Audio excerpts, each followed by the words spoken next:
I'm Connor Old, and welcome back to another episode of Old's Oscar Countdown, and a special episode of Old's Oscar Countdown because we're not uploading on the Monday. We're here for another special episode on Saturday here to give you the final Oscar nominations in all 24 categories. And stay tuned on the 13th when I'm going to give my live reactions to the Oscar nominations as they are announced. I'm going to eventually upload to the channel that same day and sort of my initial reactions once they have been announced. But what a crazy year so far. Because of the shortened schedule, things have just been coming so rapidly, which is why I've always encouraged you to subscribe to the channel and, make sure you're always keep up to date with this information. And that's where I come in, I think, and I'm useful this year because I have spent the time and looked through all that information to help parse out what I think is going to get nominated and help you and give you the right amount of information needed. Now, in this video, because I'm going through all 24 categories, I'm not going to be talking a lot about these sort of big notable ones that should get nominated. In terms of, I'm not going to talk in depth about why The Irishman is going to get Best Picture or why Joaquin Phoenix is going to get nominated for Joker. Oftentimes what my analysis is going to go to is into the 4th and 5th slots and why I chose something like A Little Woman for Best Picture instead of something like Knives Out. So all those little things that factor into it are the reasoning why this video is so long, because there's 24 categories, including the shorts, but also because I'm just going through some of these later categories and not going through all of them, although I will touch on why, certain things do get in over another. And if, of course, you have any questions in the comments down below, let me know and subscribe to the channel so you don't ever miss a video. So jumping into it, with the paper in hand, I'm going to give you my nominations here and nominations predictions. So starting off with the big one, Best Picture. My first nomination is going to be The Irishman. Oh, and before we start, I want to note that these nominations are all in order of the likelihood to get nominated. So even if I have Irishman #1 here, that doesn't mean I think it's necessarily going to win Best Picture. That will come eventually when I predict the winners and talk about the analysis for the next 4 weeks and how BAFTA and PGA and all those things affect them. So The Irishman here winning, got in everywhere. One of the few movies that did. Big gangster epic, doing very well. Once Upon a Time in Hollywood, another movie that's very well respected by a masterclass filmmaker and has been getting in everywhere and has been winning a lot of things too and has done especially well at the guilds. Expect this to get maybe 12 nominations, which will put it in high tiers like a Titanic or La La Land and increase its chances for a Best Picture win. Marriage Story, another movie that's sort of been doing well and has been getting in everywhere. No Noah Baumbach hurts, but it has the acting support, of course the writing, which are some of the biggest branches in the Academy, and I still think the movie is well liked enough to get a Best Picture nomination. Then we have Parasite. It's a little bit lower just because it's a foreign film, so you theoretically never know. I mean, a South Korean film has never been nominated for foreign film. Theoretically, most likely this is going to be win for foreign film, get nominated for foreign film, or excuse me, international film this year, and also get in for Best Picture because it's been getting in even in something like SAG Ensemble and BAFTA and DGA. So those are really all crucial. Joker is another movie that's been doing very well across the board. He missed out on DGA, but still got that director nod at BAFTA, got the most amount of nominations at BAFTA, and got in for SAG support with Joaquin Phoenix, and then of course PGA. So that's really crucial. Expect Joker to be here, even though it's controversial. Really, you only need about, in these sort of slots, you only really need about 5% to get a nomination, and I think there's enough support for Joker to get that nomination. Jojo Rabbit. This is a movie that has done very well getting in SAG Ensemble and PGA and DGA and doing very well at the BAFTAs. Even though the Globes weren't really hot on this movie, I think it has a lot of industry support, and I wouldn't be surprised if this is up in the upper echelons in terms of amount of nominations. 1917, while it's breaking late, it fits the perfect mold of a war movie that from a well-respected sort of auteur director in a way that you've never seen it before. It has that boost of winning the sort of big prize of the Globes for director and picture despite no acting nominations, and that will hurt it because it doesn't have any support from the acting branch unless someone like George McKay can maybe slip in, which is a very possible situation. I mentioned that on my Dark Horse predictions video. But I still think that it's a war movie. It has a lot of support from the tech categories. It could slip in for acting. Sam Mendes is a contender for Best Director. I think 1917, even though it's breaking late, even though not a lot of people maybe have seen it, I think enough people who have seen it really love it and will nominate it. Ford v Ferrari, and as in my next nomination, kind of a similar story where not really actor driven, but it does have Christian Bale, who got in at SAG, who some people think is going to get in for that acting nomination. It has a lot of the cinematography support, editing, so of course the Sound Guild. So I wouldn't be surprised to see this get in because of the tech support it has. It has a little bit of acting support, got in for PGA, did well at the BAFTAs, so I think it's also going to get it in here as well.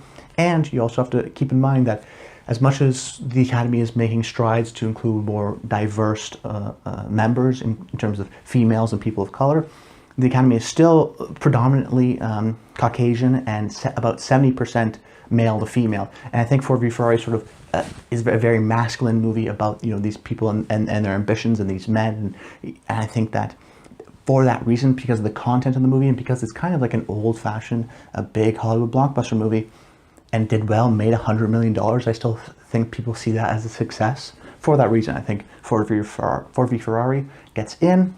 And then Little Women, so I went with Little Woman even though I was going back and forth because it sort of has, it came out late, and in terms of nominations, it's been breaking late. Surprisingly and thankfully, in my opinion, because I really enjoy the movie, it got in for PGA. Greta Gerwig didn't get it for DJ, so the chances aren't very strong, which is why I have it down here. It's also, it didn't get a lot of sort of the tech nominations, like missing out on something like production design at BAFTAs, but it still got 2 acting nominations from BAFTA. Doesn't have that support from SAG, which scares me, but they voted really early, and I'm not exactly sure if everyone saw that, especially because SAG joined with AFTRA, which just made it bigger. I still think Little Women gets in, and that's where I'm sort of cutting it off. So those first 9 nominations are what I think the 9 nominations are going to be. However, my 10th slot, I guess you would say, because they can technically go up to 10, although they've never have, would be Bombshell, purely based off the fact that they had that immense amount of acting support, and they really love that movie. But the weak box office has sort of pushed to the side for me, and it not getting at PGA was really disappointing for the movie on a whole. So I think that, and maybe you combine that with Richard Jewell or The Farewell, sort of put to the edge. And something like Knives Out, people think can get in because it got at PGA. But if you think about it, I'm going to go with something like Little Woman over Knives Out, because Little Woman has acting support because it got in at BAFTA for 2 acting awards, also has the tech support, versus something like Knives Out, which only has screenplay support. So I wouldn't see a situation where Knives Out gets screenplay and picture. I'd more likely see a situation where Little Woman gets picture and then a couple of acting and then writing and then some tech. That's a little bit more plausible for a Best Picture contender. So Best Actress, Charlize Theron for Bombshell. This movie was very beloved in SAG. She's transformed and is playing a real life person to a great extent. She's won before. She's well liked. The movie could hurt her, but I still think that the amount of acting support really will push her over the edge. Next one, Scarlett Johansson, Marriage Story. A potential spoiler for a win, in my opinion, maybe could very well easily win. She's been sort of nominated every single place and has been carried with the movie, and also kind of carries the movie along with Adam Driver. Those two are really the great parts of it, in my opinion. Then we have Rene Zellweger for Judy. She won, of course, the Golden Globe. A little bit of a weird speech, which could hurt her, and the sense that she's still in the sole nomination from a movie. I think Judy may get another or maybe 2 other nominations. So it's not a situation necessarily like The Wife with Glenn Close, because I don't think anyone saw that. I think people did see Judy, but despite that, Judy's not as strong as a Marriage Story or even as a Bombshell. That being said, she's been nominated everywhere, so you have to put her in here. And those 3 are sort of, I would consider the 3 locks as of right now. Then in my 4th slot, I'm going to go with Cynthia Erivo for Harriet. Now, in these 4th and 5th slots, you sort of have to make decisions based on who you think is a little bit more predictive of the Oscars. Cynthia Erivo, for example, didn't get in at BAFTA, yet she got in at SAG. She also got in at the Golden Globes, so there is support for the film. The film did very well at the box office. It's an American story about Harriet Tubman, and I think the American sort of branch of the Academy hasn't really voted. I mean, a little bit with SAG, but we know the Brits necessarily maybe don't like this movie, but it's an American story, so I'd see that support from sort of the American branch to push her over the edge. Even so, there was a little bit of a backlash in terms of BAFTA so white and not nominating any diverse members and acting. So I think this is going to be a little bit more likely for Cynthia Erivo to get in for that 4th slot. And even though she's a newcomer, she's still a very respected stage actress. Then the last slot, I went with Saoirse Ronan for Little Women. This is a film that I think is going to get in for Best Picture. It has sort of been breaking late. And at the end of the day, when I'm looking at that final slot, who do I go with? It was either Saoirse or say Lupita Nyong'o for Us, but Us is probably going to be a sole nominee versus Little Women can get in for Best Picture. They like Lupita, but they also like Saoirse, and she's been nominated many times. I think the strength of the film and the strength of her liking, just them liking her, will push her over the edge. Surprised to not see her get in at SAG, but that could be a situation where they voted too early, no one saw Little Woman, and that BAFTA nomination of Saoirse, and of course she also got the Golden Globes, but those really sort of solidified to me that yes, she is still going to get in as well. So those are my 5 for Best Actress. Best Actor, I have Joaquin Phoenix for Joker, has gone in everywhere, transformative performance, playing an iconic character. Adam Driver for Marriage Story has had a great year so far with multiple movies in the Oscar contention, although Marriage Story is a clear and away nominee. He's been also nominated everywhere. He screams, he cries, he shakes, he does everything in terms of obvious sort of notable acting in that sense. He doesn't transform, but he's doing a lot with the acting, and I think people will really appreciate that and really enjoy this movie. Leonardo DiCaprio, Once Upon a Time in Hollywood. The movie's so well liked. Leo is a guy who, even though he doesn't win all the time, he's won, of course, only once, he does get nominated. And I think that he could sort of fall out and be a surprise, and that could maybe hurt Once Upon a Time in Hollywood. But as of right now, people like the movie, people like him in the movie, and he's an actor, so it makes sense for the actress to nominate an actor, playing an actor in the movie. Taron Egerton for Rocketman. This is someone that I think has solidified his spot in this, and I think if you're not choosing him here, you're going to lose in the sense, because I feel very confident in the sense that there are a few people, those top 4, and including Taron, got in at BAFTA, got in at SAG, and he actually won the Golden Globe, beating out someone like Leonardo DiCaprio. So even though the movie isn't as well liked as Once Upon a Time in Hollywood, it is still liked. It should get multiple nominations. He has been campaigning. He has Elton John by his side, who has just been really promoting him and saying how wonderful job he did in the movie. He sings, he puts on different costumes. It's the typical sort of Oscar-y type role, so I expect him to get in here. And then for the 5th slot, I mean, this race has been so difficult, I wasn't necessarily sure who to put in here. Now, I mentioned before that the smart pick would probably be someone like a Christian Bale or a Jonathan Pryce, but you always have to predict surprises. You always have to predict people that I think are going to get in that maybe haven't been anywhere else. Someone like an Antonio Banderas, which is my final slot for Pain and Glory. He's an actor who I think has a little bit more of an American resemblance to say something like a British resemblance, British impact. I mean that in the sense that he was in, of course, Puss in Boots and even some of the Desperado, and that sort of did very well domestically in the States versus less so well internationally. So he's more of a movie star. So I predict that the American branch of the Academy will really sort of push him over the edge. And they always like to go their own way. They don't always like to predict the same thing. I could see a Christian Bale, but I think that Antonio Banderas is doing something different than what a lot of people see him as when he's campaigning, which he's been doing, excuse me. He's been very charming. He's a very charming guy. He really loves and is championing this role. Now, someone like Eddie Murphy also is, but that movie has sort of lost some steam, and he didn't win at the Globes. So really, I think Antonio Banderas is a little bit more of a highbrow pick than someone like a Christian Bale for V Ferrari, and I think that he will ultimately get in here. It's a little bit of a surprise pick because he didn't get in at SAG, he didn't get in at BAFTA. So I'm going a little bit off the wall, but still keeping it within the realm of possibilities. I think Antonio Banderas, they'll sort of go in their own way and give it to him here. Best Supporting Actress, Laura Dern for Marriage Story. She won the Globe, she's been nominated everywhere. It seems like this very well could be her year, but the category is not totally done the way some people think it is, at least not in my opinion.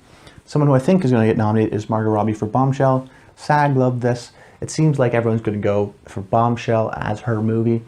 Even though, the BAFTAs did nominate her for Once Upon a Time in Hollywood, so like I said in the BAFTAs reaction video, you can interpret that 2 ways. Either they really like both performances and therefore they'll vote split and she won't get nominated for either, or they like her enough that you can't nominate the same person twice, I believe, at the Oscars.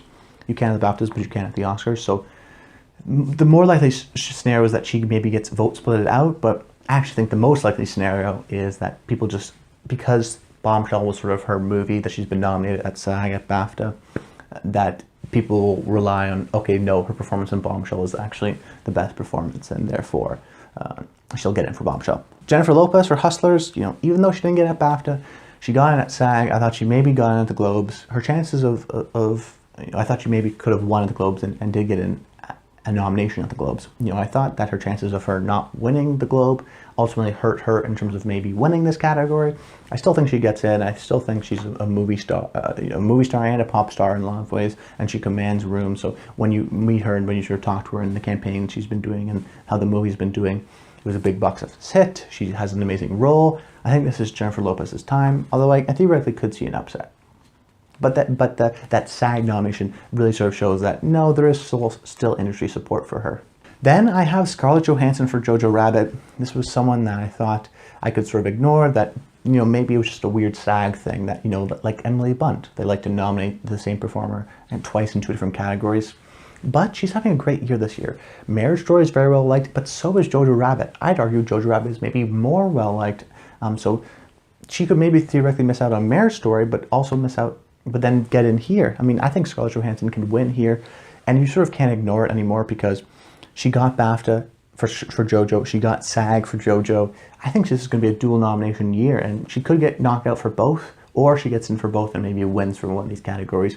Watch out for Scarlett Johansson for Jojo, because that will be a sign that shows that Jojo is very well liked if it gets that acting nomination, even though they already voted for Scarlett in another category. And then my final nomination, I was going back and forth. I kind of secretly really wanted to do Kathy Bates for Richard Jewell, but not getting at PGA really hurts that movie, and it hasn't been doing very well at the box office, so that's sort of hard to say. But ultimately I went with Florence Pugh for Little Women, because of that BAFTA nomination, because the movie's well liked, and that will sort of carry her. I thought at the beginning of the race maybe Zhao Shushan would get in for The Farewell, but right now The Farewell not getting at PGA, not getting a SAG ensemble, getting one nomination in all the industry awards, being best film non the English language at BAFTA, really hurts that movie. So no Lulu Wang, I don't think, no Awkwafina, and I think no Zhao Shushan. Even though the Oscars are a little bit more partial to do foreign performances, they're more partial to do so when they love the film, like a Parasite, which we'll be talking about a little bit later. But Florence Pugh, a breakout actress who's had a great year with Midsommar, Fine with My Family, and of course Little Woman, great in all of them, different in all of them, and if you know the book, what she does with the character is very unique and interesting. The movie's well liked. I think she's a young upcoming actress, which this category usually likes to reward and nominate. I think Florence Pugh gets in here for this final slot. Best Supporting Actor, I have Brad Pitt, Once Upon a Time in Hollywood. It's his year. He's never won an Oscar before. He's a movie star playing a movie star performance. He's gotten it everywhere. Al Pacino and Joe Pesci for The Irishman, both have been nominated everywhere. The movie is very well liked. This will be the acting support for the movie. Now, if one of them doesn't get in, or both of them don't get in, maybe they cancel each other's votes, so there's not enough support for the movie as a whole. That would really show, the sign of the times for The Irishman in terms of not winning Best Picture. However, I still think that they'll both get in. Movie well liked. They have great performances. They're legendary actors who haven't been this good in a while. They really like both of them. Joe Pesci came out of retirement really to do this movie, so I think both of them will get nominated. Tom Hanks, A Beautiful Day in the Neighborhood.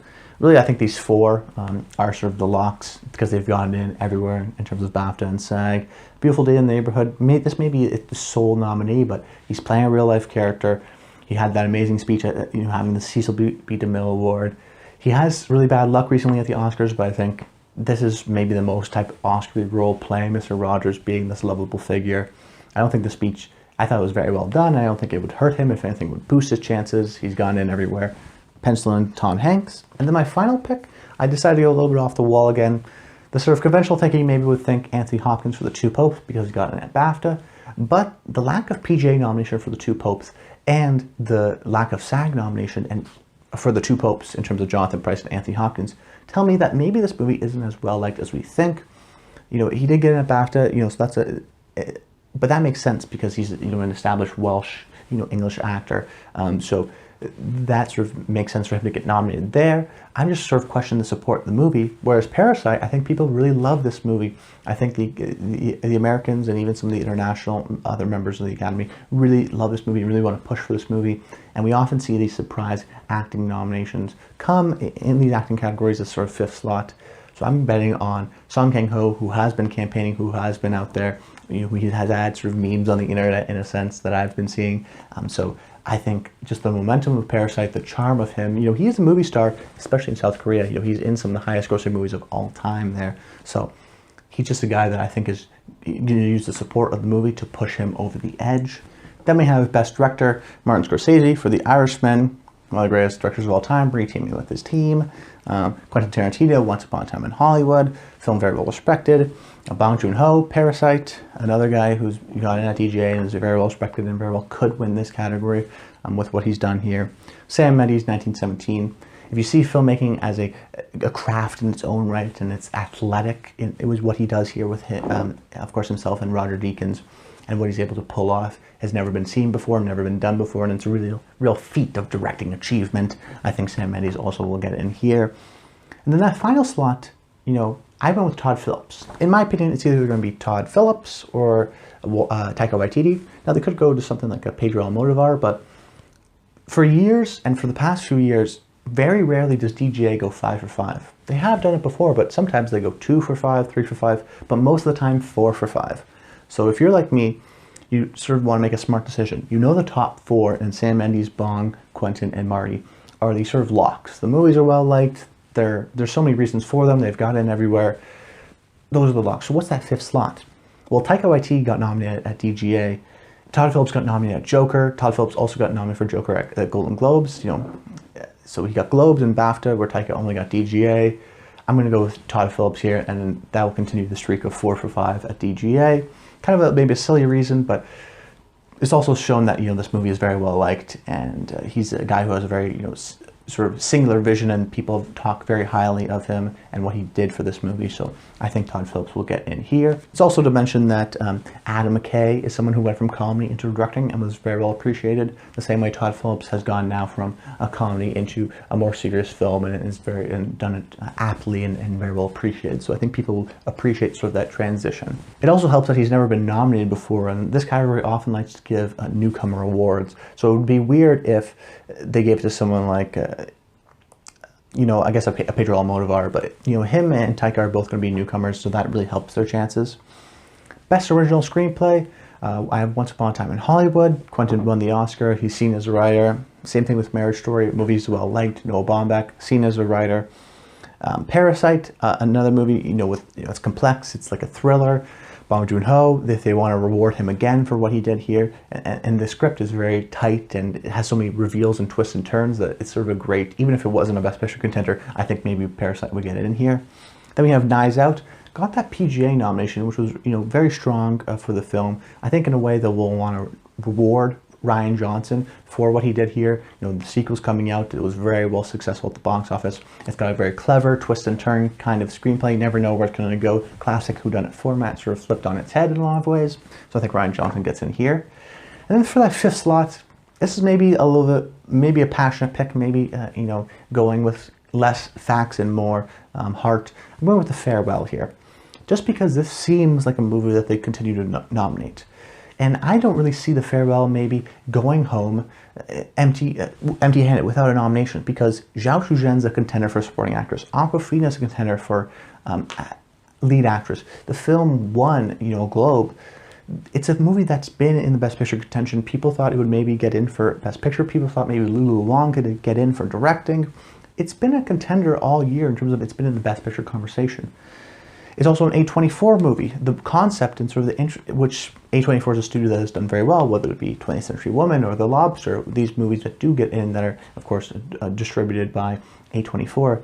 I just think that this is the kind of movie, the perfect summer indie hit that has a unique idea, always fits in this slot every single year. If you just sort of look throughout, whether it be The Lobster, whether it be something like The 20th Century Woman, every year there's always this kind of movie.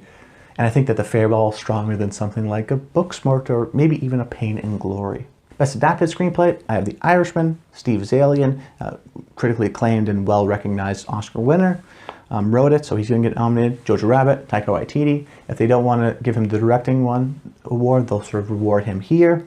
The Two Popes, from a previous Oscar nominee, who he didn't get in at WGA because I don't think he's a member of the Guild, or it was a situation where they didn't know which category to put it in, but he didn't apply there essentially, but has gone in everywhere else, and he's done movies that they liked, like Bohemian Rhapsody. Little Woman, even though it's lost some steam, it got in at WGA for adapted. It also got in at the BAFTAs, where something like A Beautiful Day in the Neighborhood didn't. It's also a movie that I think is going to get in for Best Picture and has some of that support. They do like Greta, and I think that will be sort of their way of what she did for this book and how well she adapted the way she did it. She'll be rewarded with a Best Screenplay nomination. And then my final slot, I'm going to go with Joker. I feel very confident in these 5. A Beautiful Day in the Neighborhood could maybe edge out something like a Joker, but Joker's a movie that's very well liked. And, Beautiful Day in the Neighborhood's about a journalist, yes, but Joker is just a movie that's a little bit more liked and, not based off anything really, so it's a way to just get sort of an original screenplay in there as well. I feel pretty confident in those 5. Best Cinematography, 1917, a one-shot war movie from Roger Deakins, previous winner and multiple-time nominee. Once Upon a Time in Hollywood, from a 3-time winner and 9-time nominee in Robert Richardson. Didn't get in at the BAFTAs, but I'd be shocked if he didn't get in here for a movie that's so well liked. Joker, Larry Sher makes the movie like a 70s classic New York movie that you really appreciate and has some beautiful images. And he's also never been nominated before, which there's always sort of 1 or 2 each year. The Irishman, another respected cinematographer in Rodrigo Prieto, who has been nominated before in shooting a movie that has one of the best final shots of the year, but also a movie that is very well liked. Ford v Ferrari, that's my sort of final slot. In my opinion, it's either Ford v Ferrari or The Lighthouse, Yarn Blanche. Now, it could be someone like, The Hidden Life Cinematography. I know it's not Chivo, it's someone else.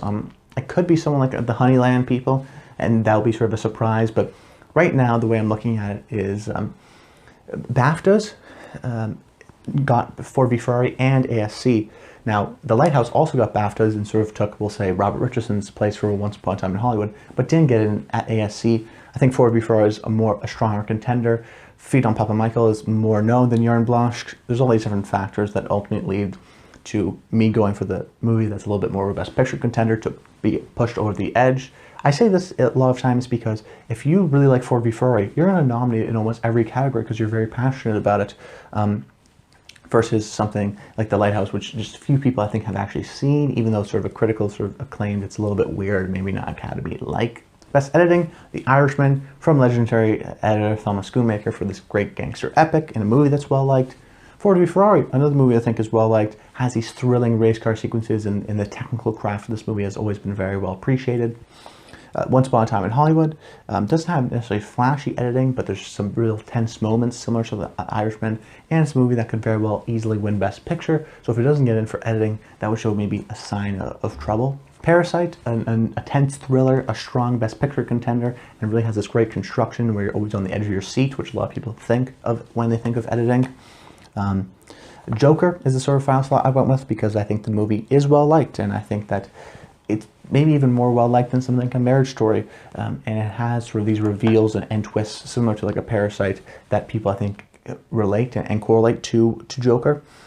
It could go to something like 1917 for Lee Smith, but historical knowledge has told us that they don't like long take movies, and even though it was well liked at BAFTA, wasn't nominated for Best Editing, didn't get the Ace Eddie.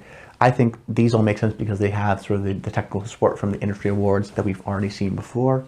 Best Animated Feature, I've got Frozen 2, well beloved, Disney Animation does well here. Toy Story 4, when Pixar gets nominated, they win, and these two movies, Toy Story 4 and Frozen 2, have the only been nominees that have been getting in everywhere, including, of course, Annie's, Golden Globes, and then at BAFTA. Then I have Missing Link, won the Golden Globe for animated films, so that helps it. Laika has a 100% nomination rate where all their films have been nominated. I'm not betting against that. Then then I have How to Train Your Dragon, The Hidden World, another series that has done very well. The second one almost won at the Oscars. Maybe gets forgotten for something like Claws or I Lost My Body. But I think right now, the DreamWorks factor, that it's a big studio, they almost always get nominated every year, and I think that will get in over something like Abominable. And then my final slot, I'm actually going to go with Weathering With You. Even though this sort of has 101 odds, I'm sticking with the G-Kids factor, which is this independent distributor who picks movies they almost get nominated every single year, and then sometimes their movies get nominated 2 times within a year. It's an anime film from a guy, Makoto Shinaki, who did Your Name, which was one of the highest grossing movies in Japan of all time. The anime contingent within the Academy is still subcultural in a lot of ways, but people still really like anime a lot, and I'd be surprised actually if GKids doesn't get a movie in here. So I'm going a little bit off the board, but I still think the numbers back me up on this sense, and I'm not going to bet against that for something like I Lost My Body. While creative, maybe just doesn't have the forward traction that something like Weathering with You does, but Weathering with You hasn't been nominated anywhere, so that really hurts it. Best documentary, I have American Factory. That seems to be maybe the front runner. You know, great concept, political movie, which they always like. Apollo 11, another movie that's been getting in everywhere that honors sort of this American tradition and sort of talks about even American failure. For Sama, another movie that did very well to BAFTAs, getting in for Best Film non-English language, as well as the Best Documentary nomination, and I think maybe even Best British Film. So this is a movie that is very well liked. No, I don't think it was Best British Film. I think it was just those two. But it's a movie that's very well liked and has even won the prize at the International Documentary Guild. So I think those three are probably going to get nominated. And then my sort of fourth and fifth slots, I'm going to go with One Child Nation and Best Production Design. One Child Nation because it got in for a Best Directing Award for a documentary at the DGAs. It's also from Amazon, who always puts money behind their movies and always does really well, whether it be something like a Manchester by the Sea or Cold War, which surprised with their amount of nominations. I think they're going to push this hard and get it in here. And then my final slot is The Cave.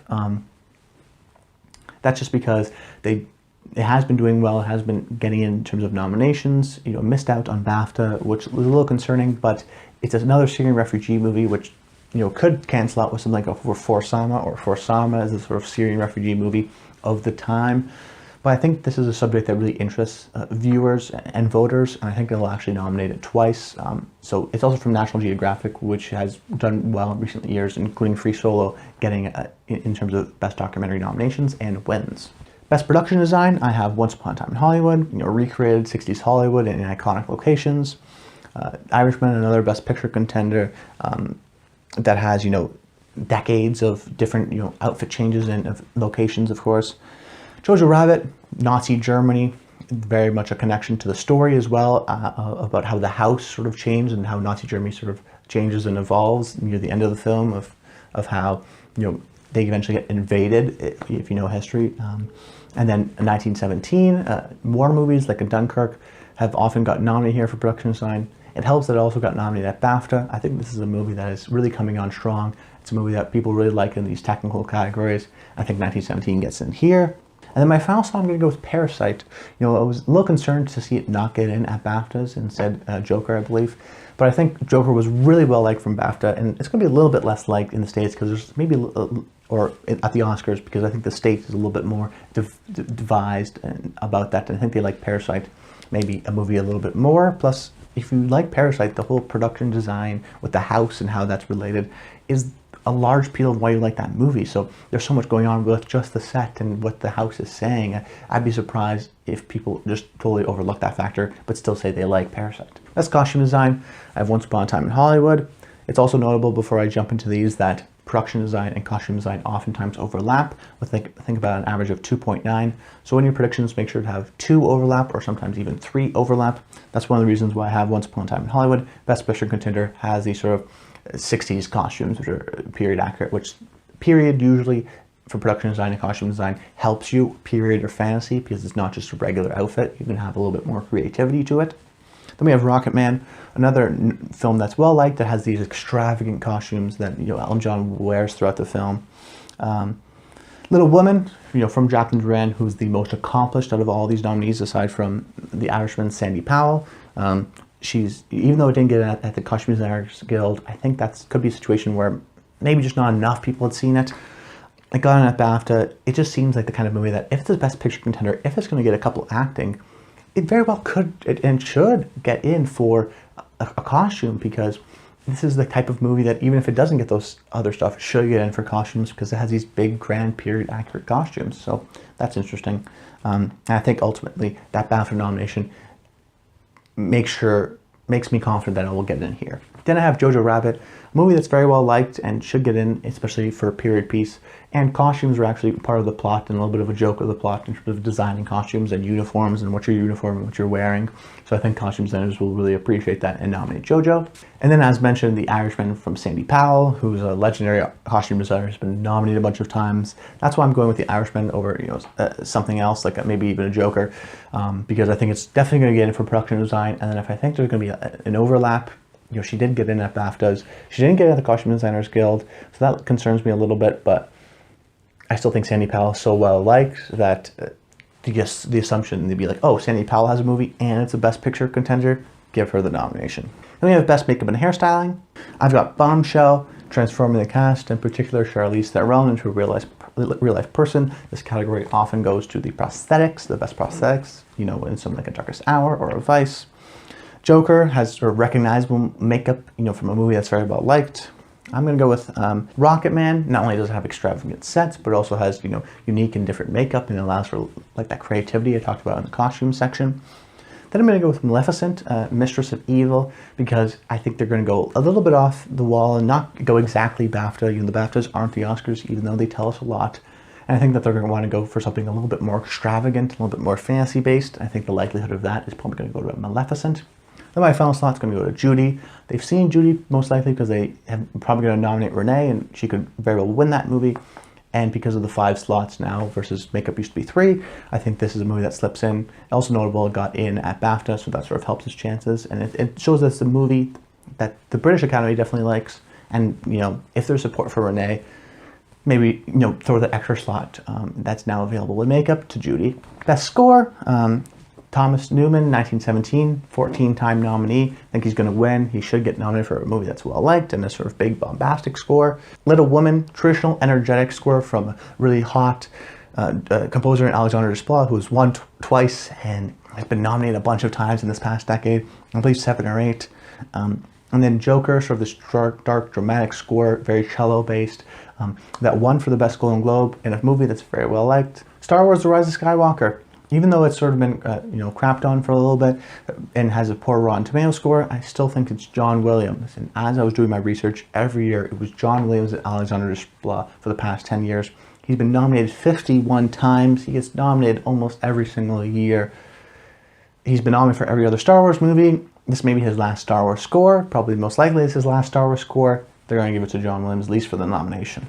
And then the final slot, I'm going to go with Marriage Story, cousin of Thomas Newman. I think the strength of the movie and the fact that I got that Globes nomination, maybe they're going to go with Randy Newman for Best Original Song, but I think right now, because he's more likely to get in here and he's a little bit more liked than even someone like a Michael Giacchino, who has won before and is doing a movie, Jojo Rabbit, that's well liked. I was struggling between those two.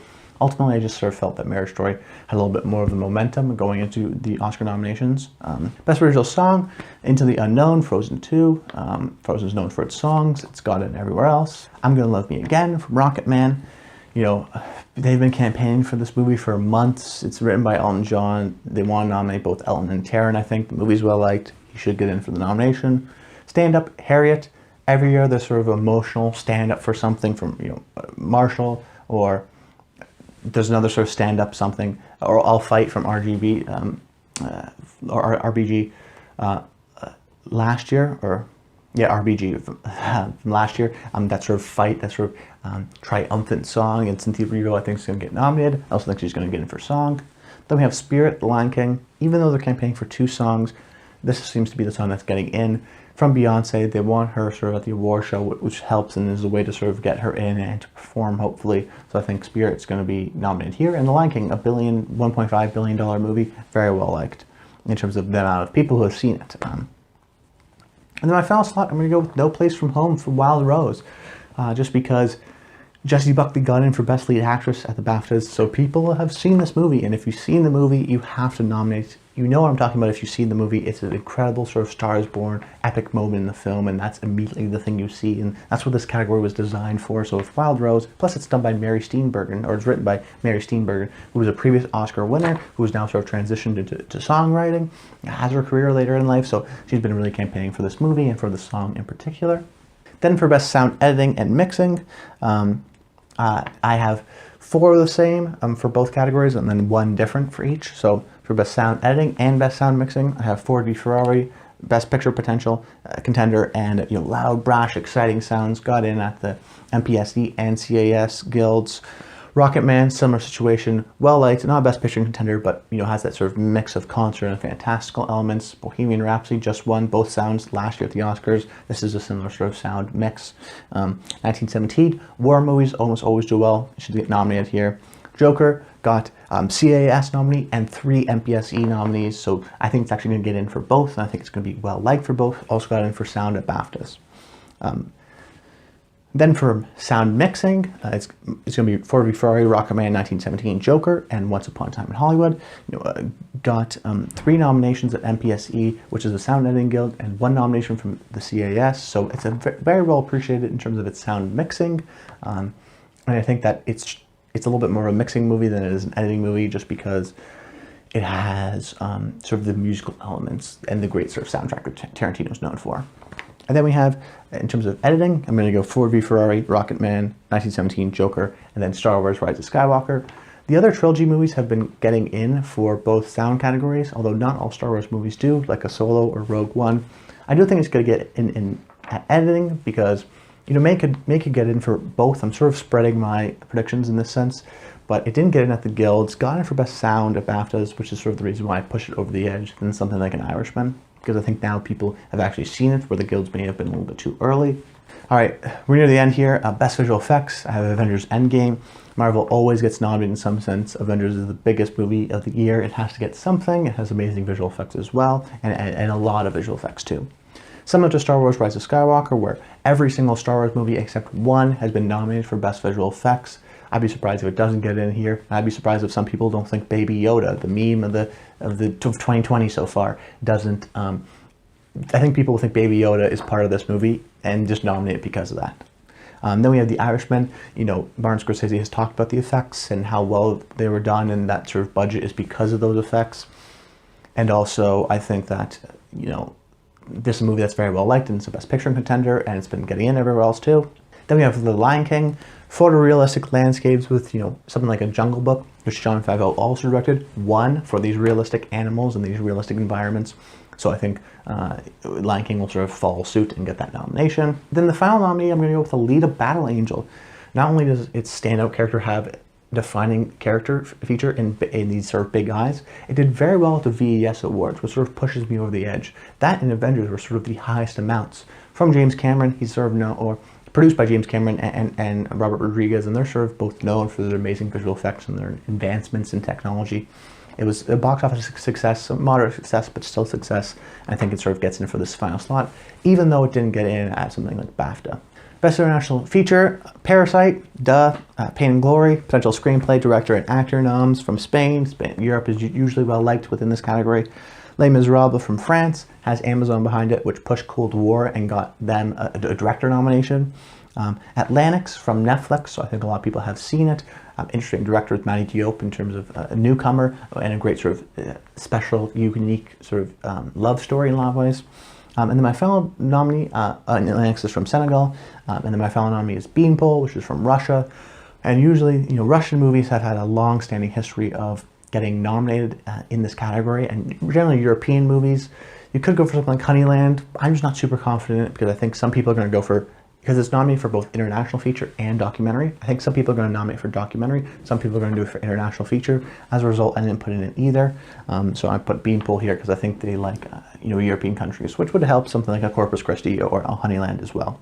And then my shorts, I don't have any analysis on the shorts. I picked them pretty much based off of their names and general basic knowledge and seeing a couple of them actually. But I'm just going to read them out here and then just for, completionist sake. We have Best Documentary Short, which is I have Learning to Skateboard in a War Zone, St. Louis Superman, Walk, Run, Cha-Cha, Fire in Paradise, and In the Absence. Best Animated Short, I have Hair Love, Kit Bull, The Physics of Sorrow, Desera, and Mind, Mind, Mind. Oftentimes I just choose these based off the names, and there's some clever names here. So, Best Live Action Short, Little Hands, Refugee, Brotherhood, NEFTA Football Club, and Sometimes I Think About Dying. Guys, those are my 24 nominations in all categories. Share this video with your friends. Let them know about all the analysis that I gave. give me your nominations in the comments down below. I'd love to hear them. And that's about it, guys. I hope you enjoyed the video. And until next time, stay tuned.